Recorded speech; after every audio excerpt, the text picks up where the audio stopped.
Papapogi, pero sa totoo, wala namang magawang matino para sa taong bayan. Buwang yan si Duterte at walang mapapala yung taong bayan sa ganyang klaseng pambobola. Yung mga kabataan,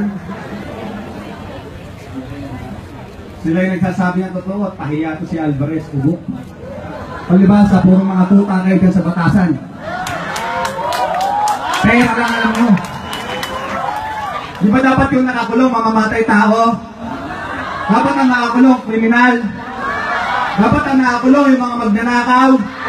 Sino dapat ikulong? Mga ugok. Yan ang gobyerno ni Duterte, gobyernong ugok. Yung Kongreso, mga nakabarong, pwede na ipuro yung mga nandyan, total nakabarong na.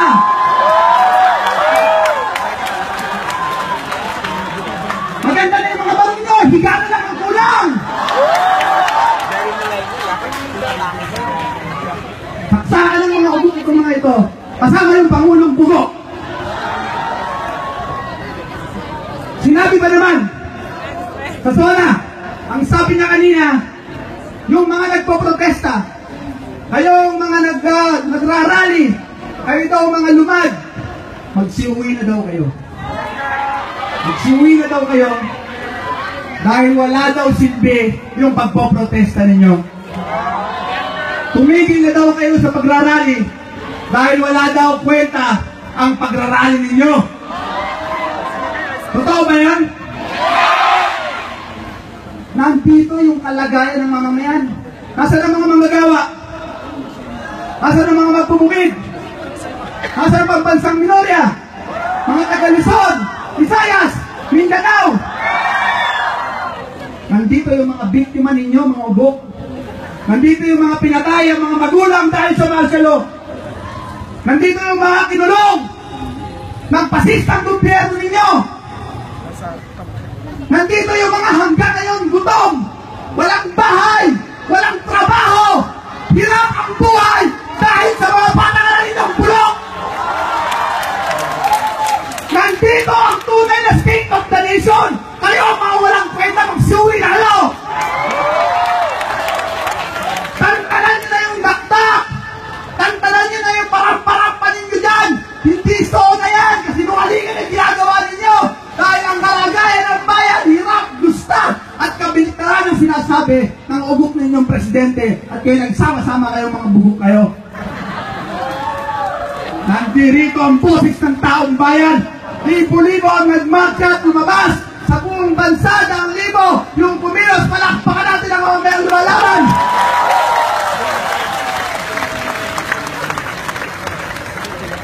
Mga loko-loko, sasabihin nila, kailangan daw i-extend ng martial law. Kasi daw meron daw banta ang bayan. Meron daw panganib ang bansa. Meron daw talagang salot sa bansang ito. Ay pumapayag po kami. Meron po talagang napakalaking panganib sa bayan na ito. Merong mga pumapatay ng libo-libong tao. Merong mga nagdarahas ng mga minorya, ng mga magsasaka, ng bubuwan ng mga welga ng mga manggagawa. Kung merong sinasabing panganib sa bayan na ito, wala pong ibang pangunahing panganib sa bansang ito, kundi yung Pangulong Rodrigo Roa Duterte Ugok Butete. Ngayon, Pangulong Butete, problema natin yung adik. Problema talaga natin yung adik. Kasi yung presidente, adik sa martial law. Yung presidente, adik sa pagpatay sa mga tao. Yung presidente, adik sa pagpapahirap sa mga mamayan. Kaya ang problema ng bayan, adik. Mga kagaya ninyo, adik. Kita mo na, maririnig ko pa, humubulong-bulong pa dito yung adik. Buwang ang presidente na yan. Sasabihin pa na tayo daw o yung daw mga lumad. Kung tutusin, alam niyo, napakabastos na ni Duterte na ito. Pumupostura, kunwari kaibigan natin. Kunwari kaliwa daw siya. Kunwari sosyalista. Kunwari makikipag-usap pa daw. Mapapabola pa ba kayo dyan? Nung pumunta yung mga lumad sa Malacanang, kinausap siya, di ba't binastos niya yung mga mamamayan? Di ba't binastos niya yung mga biktima ng martial law? Anong sabi niya? Sabi niya, natural lang yan na sinasara ang mga eskwelahan ninyo. Sabi niya, natural lang yan na may mga militar dumadakip sa mga teacher ninyo. Natural lang yan na yung mga welga ninyo dinadaras ng military. Kasi mga NPA kayo eh. Kasi ang mga eskwelahan daw ng lumad, mga NPA daw yan eh. Kasi yung mga manggagawa na welga, kayo daw, kaya yung mga NPA daw kayo. Mga komunista daw kayo. Kaya natural lang daw na nirahin kayo at patayin kayo ng mga militar. Di ba napakalaking pambabalahuran yan? Di ba napakalaking pambabastos yan sa mga mamayan, sa mga biktima, sa mga nanay, sa mga tatay, sa mga anak na nawalan dahil sa martial law? Hindi pa sila NPA ngayon, pero malapit na sila mag-NPA dahil sa ginagawa ninyo. Dahil kung dadasin yung taong bayan, wala silang pagpipilian kundi humawak na rin ng armas ng sandata para labanan yung pasista ng gobyerno. Huwag kami ang takutin mo. Pag ang taong bayan ang takutin mo, nagtumba na kami ng diktador. Ikaw pang butete, hindi namin kakayanin. Kunwarihan lang matapang yan. Kunwari nagmumura-mura pa si Ugok. Sabi nila yung mga nagmumura-mura, ano lang naman yung mura niya. Tapang-tapangan. Asta-asta. Na kunwari, hambog. Kunwari, matapang. Nung kinausap ng US, nung kinausap nila Lorenzana, nung kinausap ng China, nga. Duwag si Butete. Hindi makatanggi. Matapang ba siya pagdating doon sa China? Matapang ba yan pagdating sa US? Matapang ba yan pagdating sa mga pasista sa gabinete? Walang tapang yan. Duwag yung ungas na yan. Walang tapang yung presidente na ang alam, pasismo, pamamas lang. Dahil hindi niya kayang ibigay yung tunay na kailangan ng mamamayan. Pagdating sa trabaho, tapos na ba ang kontraktualisasyon? Tumaas ba ang sahod ng manggagawa? Tanggal na ba ang kahirapan? May lupa na ba ang mga magsasaka? Nga. Kasi duwag. Pagdating sa Panginoong may lupa, duwag.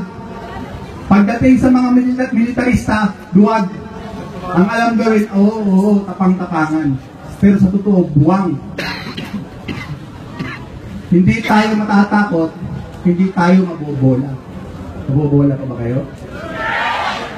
Sabihin, hindi mabola, may sniper na dito, dami May mga puliso dito, dami Natatakot pa kayo sa pandarahas ni Duterte? Natatakot pa kayo sa pasismo ni Duterte? Natatakot pa kayo sa tuta ng US nito? Hindi kami natatakot. Huwag kami ang hamunin mo. Don't ask. Sanay na kaming lumaban. Buhay namin, iaalay namin para sa sambayanan. Huwag kami ang hamunin mo, Duterte. Ang mga idol mo, mga Anyo, Lorenzana, yung mga pasista, Esperon. Ang idol namin, sina Roger Rosal, sina Oris. Idol namin, sila, yung mga bayani, Macario Sakay, Andres Bonifacio. Walang panama yan sa mga pasista at mga mapagsamantala. Sabi ni Duterte, ang susunod daw niyang target ay NPA.